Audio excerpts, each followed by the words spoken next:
Thank goodness you're here, everybody. I'm glad you're here with us. You know why?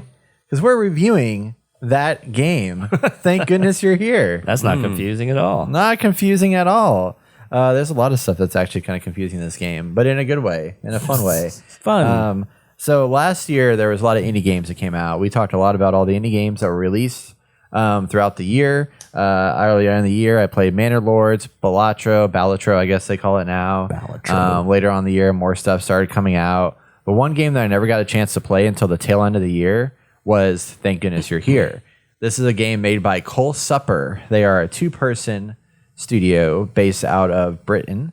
Actually, let me make sure that's exactly where they are. They said they are in Yorkshire, wherever Yorkshire is, somewhere over there. I think it's Europe, Yorkshire. Yorkshire, sure. Actually. Sure. Just butcher it. But anyway, two people made this game. It's $13.99 right now on PC, PlayStation, and Switch. I played it on my Steam Deck mostly, and then I finished playing it on my PC literally a couple hours ago. And this game is described as an absurd comedy slapformer set in the bizarre northern English town of Barnsworth. As a traveling salesman, take the time to see the sights and meet the locals who are very eager to give you a series of increasingly odd jobs. So when you first start this game, you are entered into this place. You're this tiny little man, traveling salesman. He's very small in the world of everything. And, you are trying to get in the mayor's office. And she's like, you have to wait. And you're like, well, screw that. I want to wait. I'm going to leave. So then you leave and you start this world where you walk in and meet people and they're like, oh, thank goodness you're here. Don't you get an achievement for waiting? So that's what I was about to get to. Leading up to that. Thanks for ruining it. Just kidding. No, yes. No, actually, if you sit there and wait patiently, you finish the game. Nice. And it just ends and you get an achievement. And I thought that was kind of hilarious. So there's a lot of that stuff in here where if you do certain things, like the game actually responds to your inaction or your action of the thing. There's a lot of characters introduced throughout the course of this game. There's Big Ron, who has a big, huge head, who's gone through some stuff. I love it, dude. There's a bunch of there's families that are awkward and weird that do strange things and get turned on by things that are a little uncomfortable. And you got the gardener, you got this guy who sits there in his room patiently, and at one point in the game you you go down a chimney and you exit through the chimney and you put coal, flumes or whatever the chimney stuff is, I can't think of the word right now. What? The coal from the chimney, right? Isn't it coal? Whatever. Yeah, the stuff in the chimney. What's that called? Yeah, the dust, the grime, the soot. The soot. That's what I needed. Yeah. I couldn't think of the word. God damn it! You're sitting there making me look like an idiot. He was letting you fall on your face. I was waiting. I wasn't going to interrupt you. I was waiting for somebody to help me. The coal. Thank goodness soot. You were here. Yeah, thank goodness you're here to help me with that. So the soot flies out everywhere, and the guy's like, no, but he's so sweet and kind that he's like, it's okay, little guy, go ahead and leave and I'll clean it up. But then throughout the course of the game, you have to do it 5 more times through that same exact pathway. So you keep frustrating him more and more. And there's just little absurdities like that throughout the course of the game that are very, very funny. And this game is basically just a big old comedy, a cozy casual comedy, basically is how I would describe it. Do y'all remember the game Untitled Goose Game? Yes. Okay. This is very, very much like Untitled Goose Game, where the gameplay is basically you walk around and you have 3 controls. You move, you jump, and you slap. And that's all you can do. And you can slap everything. And it's funny because when you go up to somebody and you slap them, there'll be a guy who's eating a peanut butter and jelly sandwich. And you slap him and he slips and the peanut butter and jelly sandwich goes all over his face. Or you'll see people hanging out by the trash can or whatever, and you can slap the trash can and pour shit out. They goes all over them. Does it cause a domino effect almost? If you interact with a butterfly effect, if you slap something, it'll cause something else to happen throughout the game? There are moments in the game that do that, but there's not anything. Doo-doo. Yeah, doo-doo. There's also some doo-doo jokes in here. But there's not moments where you can just slap anything and then it'll just do it. You know what I mean? Why are you so small? I don't know why you're so small, but it helps though throughout the course of the game actually. being tiny. You know, it's a benefit for sure. You can go through pipe and stuff and get into small spaces where other people otherwise can't. But you can literally just slap stuff. You just run around, slap things, and things will interact with you, and the people around you will interact with you as well as you're slapping stuff. And there is one part. There is Stick it on the computer and play solitaire. Yep. Didn't see that. Oh, sorry. There's a bunch of little like just hidden gems in this throughout the course of the game where like just silly stuff occurs, and you're like if you're not paying full attention, like you could miss it, you know.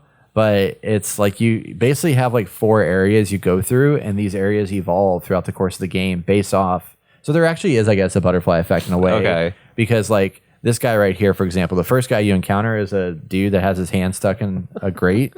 And then eventually you find some butter that like slides down the road to open up the grate, and they can pull his hand out. But later on, there's an explosion in there that then becomes a bigger hole that you can get into. So this area like evolves over time as you're playing the course of like what is a 2.5 hour game, probably 2.5, 3 hours. Hey, you're just messing everything up in here. Everything gets like damaged.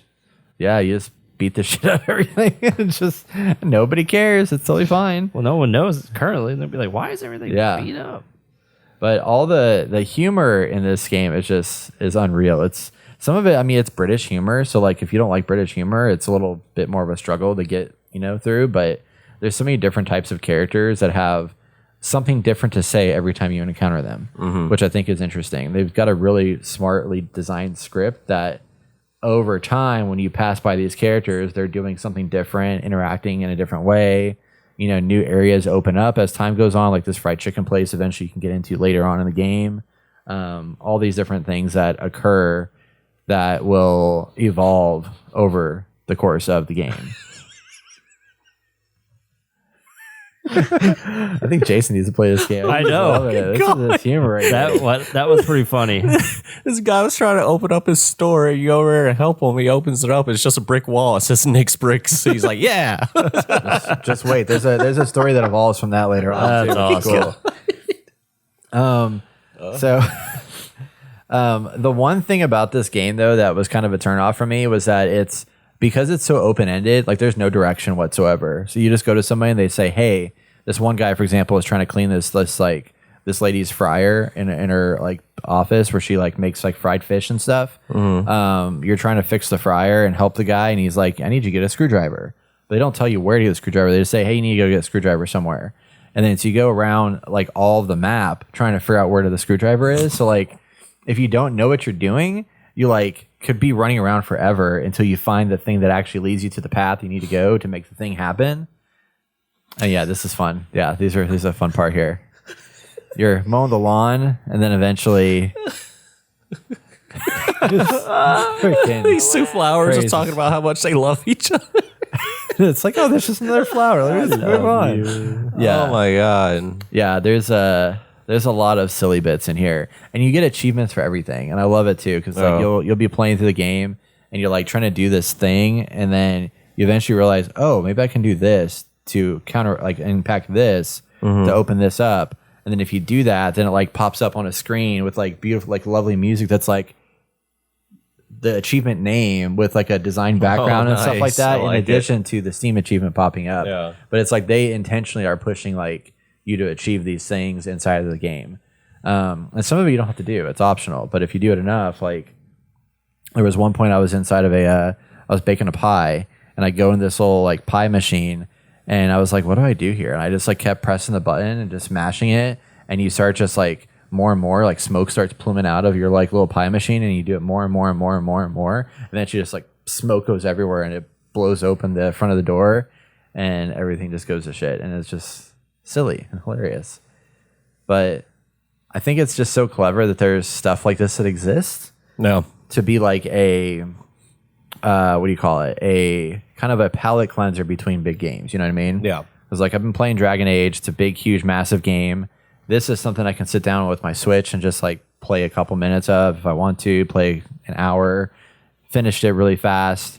I almost stopped playing it because of the just how hard it was to find things, you know, and navigating around. It's a little bit too open for me. I wish there was a little bit more guidance that kind of got you there, but for a lot of people, they probably love that. Yeah. I'm obviously a casual gamer, so I want things force fed to me, like give me Not direction and force-fed, stuff. but just a little breadcrumb here and there. Yeah, a little breadcrumb. But no matter what, I mean, regardless of that, like it's quick. I mean, I got through the first first couple playthroughs I did were like 30 minutes a piece ish. And then I just played a little bit today and another hour. I never got those freaking keys though. Those freaking keys were driving me nuts. I don't know. Maybe I did get them at some point. There's this guy dangling these keys and you're like, I want to get those keys, but you can't get the keys. I think that was intentional probably to mess with you, But yeah, it's cool. It's a cool game. It's nice and simple. You go to the same areas multiple times, and then each time just something new and fun and silly to discover. And I kind of love that for it. They did a good job making something smart, and like they know what they're doing with this game. They didn't overdo it in any capacity. It's just very quick and simple, and I like that. There's not any fluff here. So yeah, that's my thoughts on this game. What do you guys think of it? Is it worth $20? $13.99 actually. It's on sale right now until February 1st. Oh, is it on sale? Yeah. It It is normally $20. I still think it's worth $20. Okay. I think it's good. It's kind of like a donation to like a good game, Like it's probably more of like maybe it could be a $10 game, but I think for $20 it's still worth it because you pay $20 to see a movie, anymore. And I think this is in a way kind of a more entertaining experience than watching a movie. Because it's interactive and the world kind of adapts to you, and it's as funny as some of the comedies out there. So on Steam it has 4,700 reviews, over 4,700 reviews, and they're all overwhelmingly positive. yeah, Or at least the majority. people love it, man. I like it. Whenever I don't have anything to play, I might have to pick it up. Yeah, and I played it on controller, so it's very, very controller friendly. Obviously there's two buttons and then movement, so it's not hard to get through. Let me see when this game came out. I think it came out last year. Well, yeah, but what year? Okay, it was August 1st is what I was looking for. Yeah. So it's like right at the beginning of the end of the summer. But yeah, these guys have done like one game prior to this, but Untitled Goose Game. no. It's They bundled here. Yeah, just got the same type of game. Oh, I see. Yeah. It says similar to Firewatch. Yeah. It's got the Indie Game Awards 2024 nominee, Tribeca Festival 2024 official selection, London Games Festival 2024 official selection, and Day of the Devs official selection. Yeah. It's pretty cool. Yeah, it's good. It's just a 2.5 hour comedy, good animation, good art style stuff going on, and just very silly and weird. There's some weird, quirky bits where you're like, I kind of feel sad for this scenario. And then the next minute, it's like you're, running over a flower with a lawnmower, which also kind of makes you sad. But then it's like, it's British humor. That's what they do. So Nice. good stuff. Thank goodness you're here. Check it out. If you want to play something that's nice and cozy and fun and silly, get done with it in literally a day if you wanted to. So